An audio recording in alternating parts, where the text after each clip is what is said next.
जय शनिदेव। एक समय की बात है कि सभी नवग्रहों सूर्य, चंद्र, मंगल, बुध, बृहस्पति, शुक्र, शनि, राहु और केतु में विवाद छिड़ गया कि इनमें सबसे बड़ा कौन है। सभी आपस में लड़ने लगे और कोई निर्णय ना होने पर देवराज इंद्र के पास निर्णय कराने पहुंचे। इंद्र इससे घबरा गए और इस निर्णय को देने में अपनी असमर्थता जताई, परंतु उन्होंने कहा कि इस समय पृथ्वी पर राजा विक्रमादित्य हैं जो कि अति न्यायप्रिय हैं, वे ही इसका निर्णय कर सकते हैं।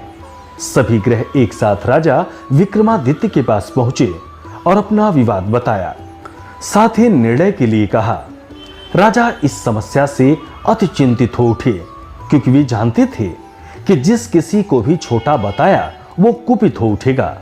तब राजा को एक उपाय सूझा।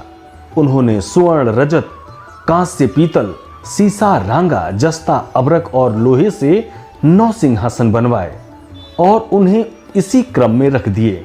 फिर उन सबसे निवेदन किया कि आप सभी अपने अपने सिंहासन पर स्थान ग्रहण करें। जो अंतिम सिंहासन पर बैठेगा वही सबसे छोटा होगा। इस अनुसार लौह सिंहासन पर सबसे बाद में होने के कारण शनिदेव सबसे बाद में बैठे तो वही सबसे छोटे कहलाए।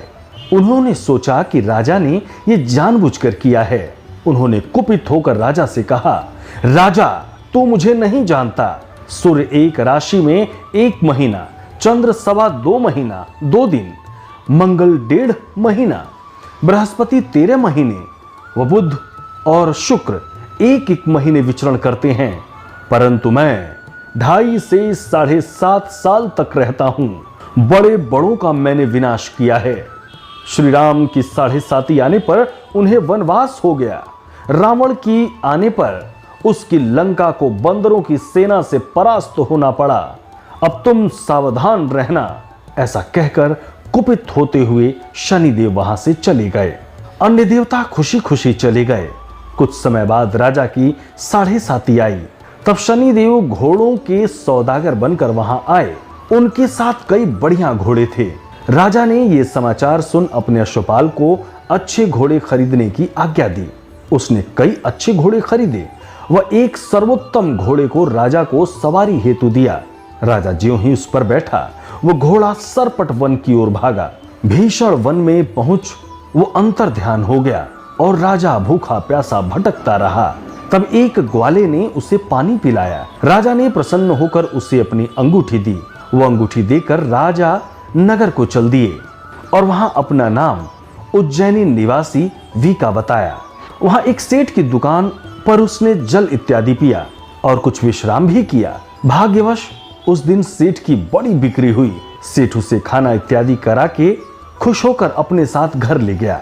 वहां उसने एक खूंटी पर देखा कि एक हार टंगा है जिसे खूंटी निगल रही है।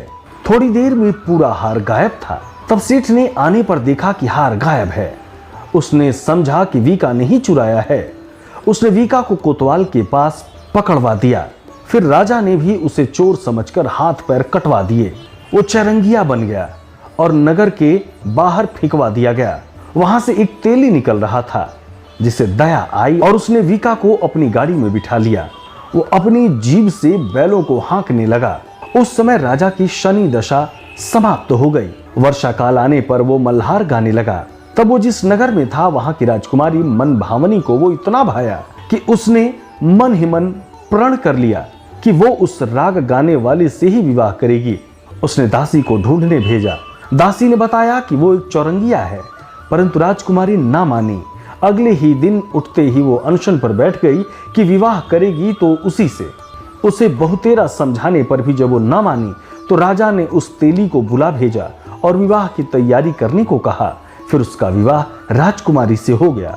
तब एक दिन सोते हुए स्वप्न में शनि देव ने राजा से कहा, राजन देखा तुमने मुझे छोटा बताकर कितना दुख झेला है। तब राजा ने उससे क्षमा मांगी और प्रार्थना की कि हे शनिदेव, जैसा दुख मुझे दिया है किसी और को ना दें। शनिदेव मान गए और कहा, जो मेरी कथा और व्रत कहेगा उसे मेरी दशा में कोई दुख ना होगा। जो नित्य मेरा ध्यान करेगा और चींटियों को आटा डालेगा उसके सारे मनोरथ पूर्ण होंगे, साथ ही राजा को हाथ पैर भी वापस दे दिए। प्रातः आंख खुलने पर राजकुमारी ने देखा तो वो आश्चर्यचकित रह गई। विका ने उसे बताया कि वो जैन का राजा विक्रमादित्य है। सभी अत्यंत प्रसन्न हुए। सेठ ने जब सुना तो पैरों पर गिरकर क्षमा मांगने लगा। राजा ने कहा कि वो तो शनिदेव का कोप था, इसमें किसी का कोई दोष नहीं। सेठ ने फिर भी निवेदन किया कि मुझे शांति तब मिलेगी जब आप मेरे घर चलकर भोजन करेंगे। सेठ ने अपने घर नाना प्रकार के व्यंजनों से राजा का सत्कार किया। साथ ही सबने देखा कि जो खूंटी हार निगल गई थी वही अब उसे उगल रही थी। सेठ ने अनेक मोहरें देकर राजा का धन्यवाद किया और अपनी कन्या श्री कंवरी से पाणी ग्रहण का निवेदन किया। राजा ने सहर्ष स्वीकार कर लिया। कुछ समय पश्चात राजा अपनी दोनों रानियों मनभावनी और श्री कंवरी को लेकर उज्जैनी नगर को चले। वहां पूर्ववासियों ने सीमा पर ही उनका स्वागत किया। सारे नगर में दीपमाला हुई व सबने खुशी मनाई। राजा ने घोषणा की कि मैंने शनिदेव को सबसे छोटा बताया था, जबकि असल में वो सर्वोपरि हैं। तब से सारे राज्य में शनिदेव की पूजा और कथा नियमित होने लगी। सारी प्रजा ने बहुत समय खुशी और आनंद के साथ बिताया। जो कोई शनिदेव की इस कथा को सुनता या पढ़ता है उसके सारे दुख दूर हो जाते हैं। व्रत के दिन इस कथा को अवश्य पढ़ना चाहिए। जय शनिदेव।